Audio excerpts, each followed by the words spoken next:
साथीहरु welcome back to my channel. आज चाहिँ म फेरि पनि जाँदैछु हाइकिङ। अनि आजको मेरो हाइकिङ डेस्टिनेसन चाहिँ रहेको छ चम्पादेवी मन्दिर। यो चाहिँ दक्षिणकाली साइडमा पर्छ। म कसरी जान्छु तपाईहरुलाई सबै एकदमै डिटेलमा देखाउने छु। रुट चाहिँ सकेसम्म एकदम राम्रो रुट तपाईहरुलाई देखाउने छु। अनि आज चाहिँ म सोलो हाइकमा निस्किँदै छु। आज चाहिँ म एक्लै भएकोले अलि ढिलो ढिलो जाँदै छु है, किनभने जाडो छ एकदमै। सो मैले ब्याकप्याक पनि गरिसकेको छु हैन, मेरो प्याकिङ चाहिँ अघि गरिसकेको छु। बाटोमै पकाएर खान चाहिँ एकदमै रमाइलो लाग्छ। सो मैले चाहिँ एउटा भाँडा पनि बोकेको छु। मैले चाहिँ त्यसमा करेन्टहरू के हुन्छ अन्डाहरू उसिनेर अनि त्यो चाहिँ खाएर चाहिँ हिँड्छु भन्ने छ, यदि त्यहाँ बाटोमा आगो बाल्नु पाइन्छ भने। सो मैले चाहिँ भाँडा बोकेको छु, अब हेरौँ के हुन्छ।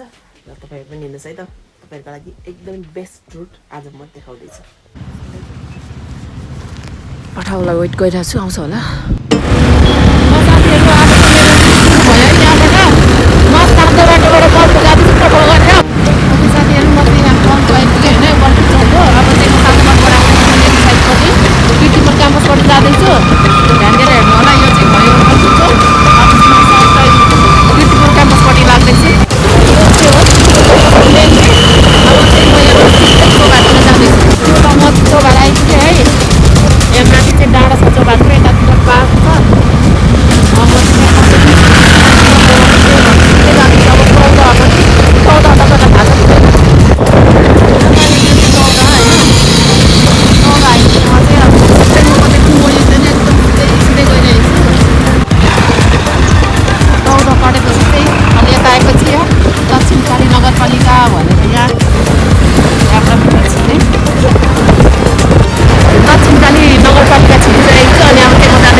अब यो दुईटा बाटो आउँछ नि, यता जान्छ अनि यताबाट चाहिँ होइन हामी चाहिँ सिधै नै जाने हो। यता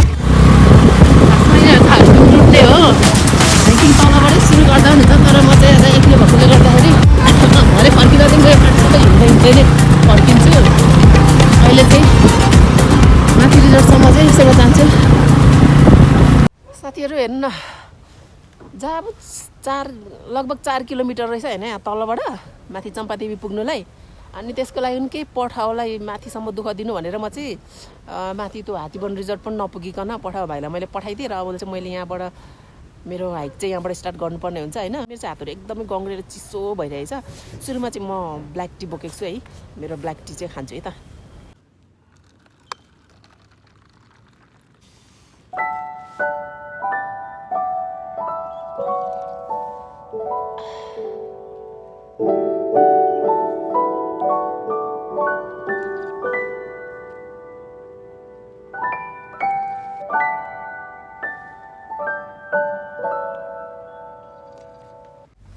ब्ल्याक टी खाएर जिउ तातो बनाएर मेरो हातहरू पनि अलिक खुलो। अब चाहिँ मेरो हाइक स्टार्ट हुन्छ यहाँबाट। सुरुमा चाहिँ म हात्तीवन रिजोर्टसम्म पुग्छु अनि त्यहाँबाट चम्पादेवीको उकालो लाग्छु। अहिले पनि सबै उकालै छ बाटो त। अब चाहिँ मेरो यहाँबाट स्टार्ट हुन्छ है त।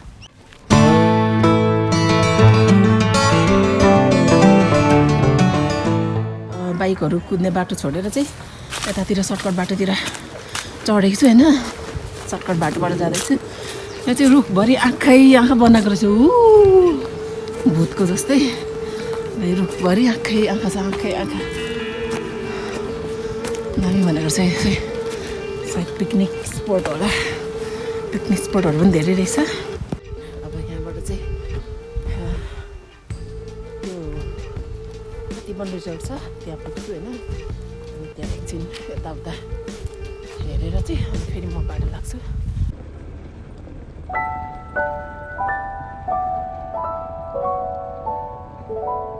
अब यो बाटो छोडेर म चाहिँ यतापट्टि सर्टकट बाटोतिर लाग्दैछु। पुरै डाँडा छ, यस्तो उकालो चढ्नुपर्छ।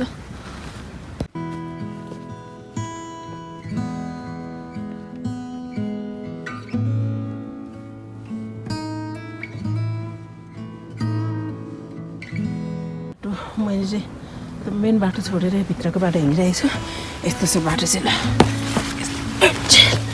यसरी चढ्नु पऱ्यो खप्पिल्टा ओके गाइस म चाहिँ हिँड्दा गर्नु गएर मेरो पुरा ढाडभरि पसिना आएको थियो होइन अनि चाहिँ मैले ज्याकेट खोलेरै सिम्पल टी सर्टमा हिँडिरहेको छु अब चाहिँ लगभग होइन अब हात्तीबन रिजोर्ट आइपुग्यो खासै धेरै छैन रहेछ क्या उखालो भएर गाह्रो भएको होइन अनि खासै टाढा चाहिँ छैन क्या तलबाट 4 किलोमिटर समथिङ होला चम्पादेवीसम्म पुग्नलाई अनि म चाहिँ अब हात्तीबन रिजोर्ट आइपुगेँ यु क्यान सी त्यहाँ पर चाहिँ बसहरू छ होइन पर त्यहाँ बसहरू छ त्यहाँ चाहिँ पिकनिक खान आउने मान्छेहरू अनि यहाँ चाहिँ पिकनिक स्पटहरू यता चाहिँ थुप्रै छ अनि त्यो हात्तीबन रिजोर्टमा चाहिँ मान्छेहरू पिकनिक खान आउँदो रहेछ है अब चाहिँ म लगभग त्यो हात्तीबन रिजोर्टमा आइपुगेँ अब चाहिँ यहाँबाट चाहिँ स्पेसल हाइकिङ चाहिँ स्टार्ट हुन्छ मेरो एक्लै मजा आइरहेको छ जे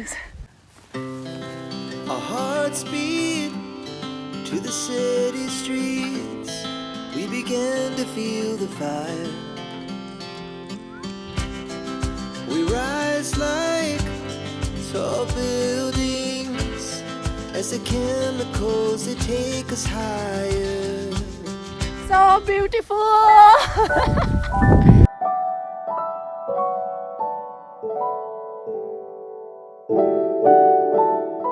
यति मजा आइरहेको छ एक्लै एकदम पिस फिल भइरहेको छ मलाई चाहिँ धेरै दिनपछि त्यो धुलो धुवा काठमाडौँको धुलो धुवा गाडीको आवाज होइन मान्छेको हल्लाबाट पर एकदम पिस चिसो हावा अनि घाममा बस्दाखेरि न्यानो होइन एकदमै मजा आउँछ तपाईँहरू हाइकिङ आउनुहुन्छ भने चाहिँ बेस्ट हाइकिङ डेस्टिनेसन भने चाहिँ तपाईँहरूलाई यो चम्पादेवी भन्छु म एकपटक आउनु होला साथीहरू यो चाहिँ हात्तीबन रिजोर्ट होइन यहाँबाट चाहिँ लेफ्ट साइडपट्टिको बाटोमा जाँदैछु यहाँ चाहिँ स्पेसल हाइकिङ चाहिँ यहाँबाट स्टार्ट हुन्छ मेरो श्री डल्लो सामुदायिक वन क्षेत्रमा यहाँहरूलाई स्वागत छ मलाई स्वागत छ म चाहिँ यहाँ आइपुगेँ हात्तीबनबाट अब चाहिँ डल्लोतिर यता चाहिँ वरिपरि सल्लाहको रुखहरू छ अनि म चाहिँ एक्लै हिँड्दैछु मजा आइरहेको छ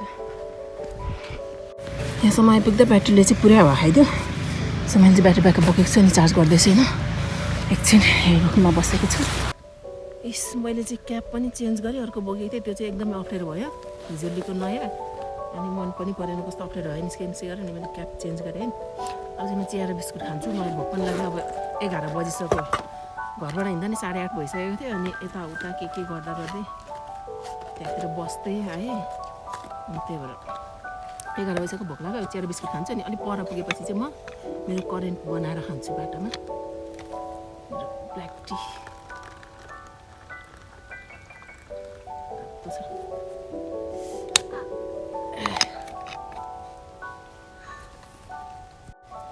मैले चाहिँ मेरीगोल्ड बोकेको छु मेरीगोल्ड यो चाहिँ सादा हुन्छ नि त त्यो भएर बोकेको मैले इन्जोय चिया बिस्कुट चुपेर यसरी खाने हो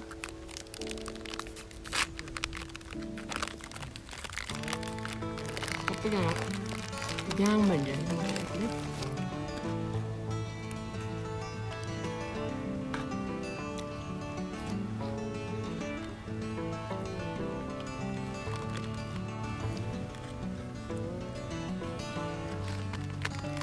म चाहिँ लाग्यो चिया खाइकन अब चाहिँ म यो क्यान्डी टोक्दै हिँड्छु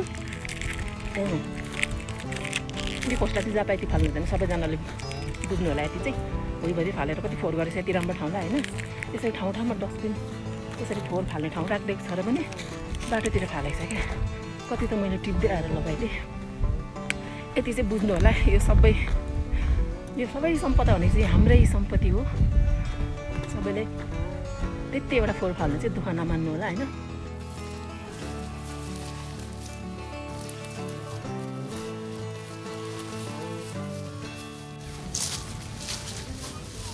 thank you Our hearts beat to the city streets.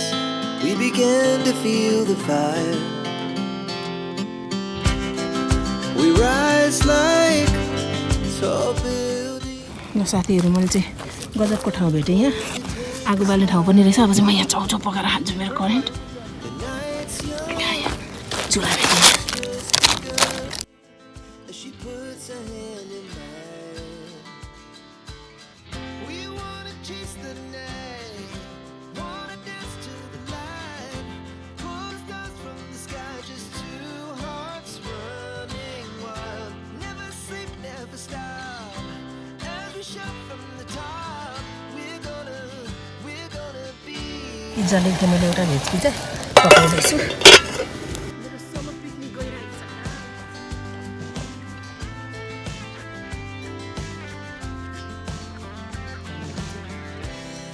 The morning is the afternoon. We lay awake in bed. Laugh so loud as the hours pass. We're gonna do. Okay मेरो खाना अनि म चाहिँ travel गर्दाखेरि यसरी खानु पाइनँ भने चाहिँ मलाई रमाइलो लाग्दैन खानु चाहिँ एकदमै पर्छ मलाई त्यही भएर travel is good with food हो नि त होइन बल्ल बल्ल बनाउनु पनि बाङ्गो रहेछ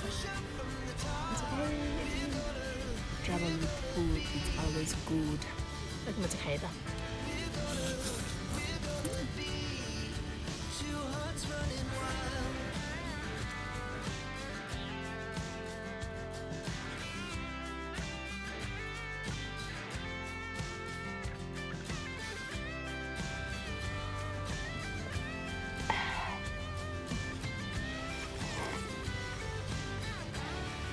मान्छेहरूले हेर्दै हाँस्दै हिँड्दैछ मलाई देखेर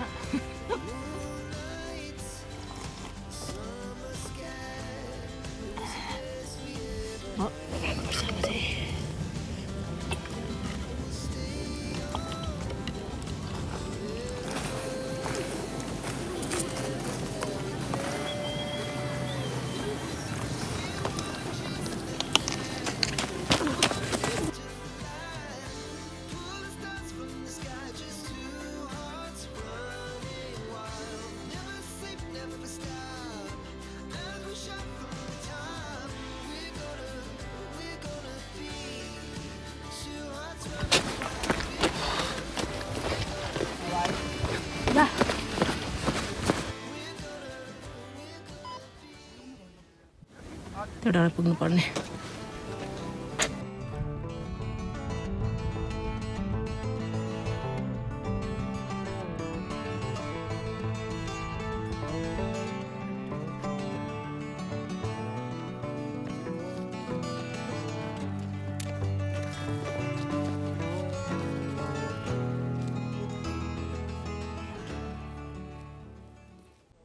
अघि त्यो डाँडाबाट देखिएको पारीको डाँडामा आइपुगिसकेँ म चाहिँ अब यहाँ चाहिँ एउटा पसल रहेछ यता जानु छ एउटा कोक किन्छु अनि चाहिँ म त्यहाँबाट लाग्छु मेन उकालो होला म एउटा बाँकी होला त्यस पछाडि पुग्छ नि तपाईँहरू चाहिँ आउँदाखेरि चिसो कोल्ड ड्रिङ्क्सहरू खानु मन छ भने चाहिँ तलैबाट बोकेर ल्याउनु होला किनभने यहाँ चाहिँ यसको दाम डबल छ यो हाम्रोतिर धेरै भनेको 100 पर्छ होला तर यहाँ चाहिँ 170 तलबाटै किनेर ल्याइ हुन्छ मैले चाहिँ जुसहरू बोकेछु तर पनि अलिक गर्मी भयो त्यो चिसो खाम भनेर किनेको अति महँगो लाग्यो मलाई त कति टाढा छ अझै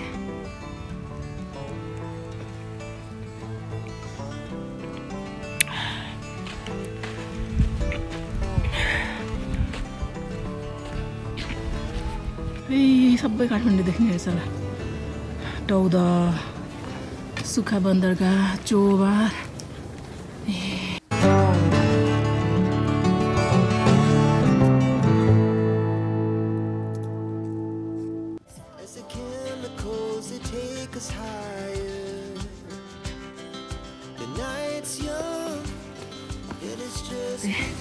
ताप्लेजुङको पाथी भाडा त के टाढा भएर यस्तो टाढा लाग्यो मलाई उकालो फेरि उस्तै है आम्मा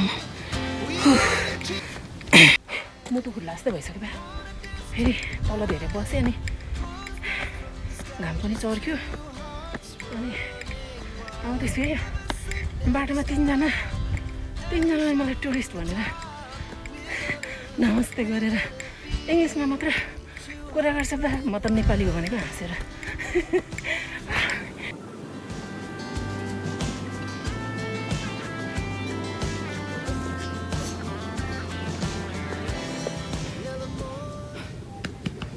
फाइनली म चम्पादेवीको काखमा आइपुगेँ मेरो ढाडको हालत क्यामेरामा हेरौँ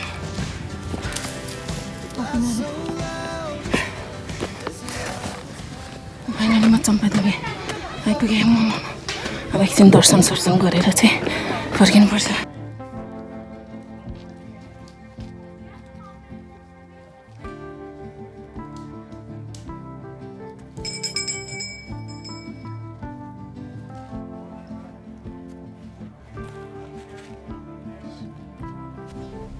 ओके गाइज म चाहिँ चम्पादेवीको दर्शन पनि गरेँ होइन अनि अब चाहिँ म फर्किँदैछु सुनसान छ होइन आज मैले टाइमको चाहिँ अलिकति एस्टिमेट गर्न जानिनछु क्या अनि बिस्तारै बस्दै आयो नि त बस्दै हेर खाएर सुत्दै पो त एकछिन रेस्ट गर्दै बस्दै आएँ त्यही भएर अलिकति ढिलो भयो अन्त अझै पनि मान्छेहरू गइरहेको छ भस्मेश्वर चाहिँ त्यहाँबाट अझै माथि जानुपर्छ क्या कति डाँडामा अनि आज चाहिँ अलिक टाइम पुगेन त्यही भएर गएन म नेक्स्ट टाइम आयो भने चाहिँ सायद जान्छु होला अब चाहिँ म फर्किँदैछु घर अब चाहिँ म एकदमै ओह्रालो हिँड्नुपर्ने हुन्छ मैले अघि कति ठाउँमा भिडियो रेकर्ड पनि गरिनँ किनभने एकदमै गाह्रो थियो नि त हिँड्नलाई त्यही भएर अहिले चाहिँ कुल एकदम चिसो शीतल भइरहेको छ म रिल्याक्स गरेर हिँडिरहेको छु चाहिँ अलिकति एनर्जी लोड गर्दैछु यहाँ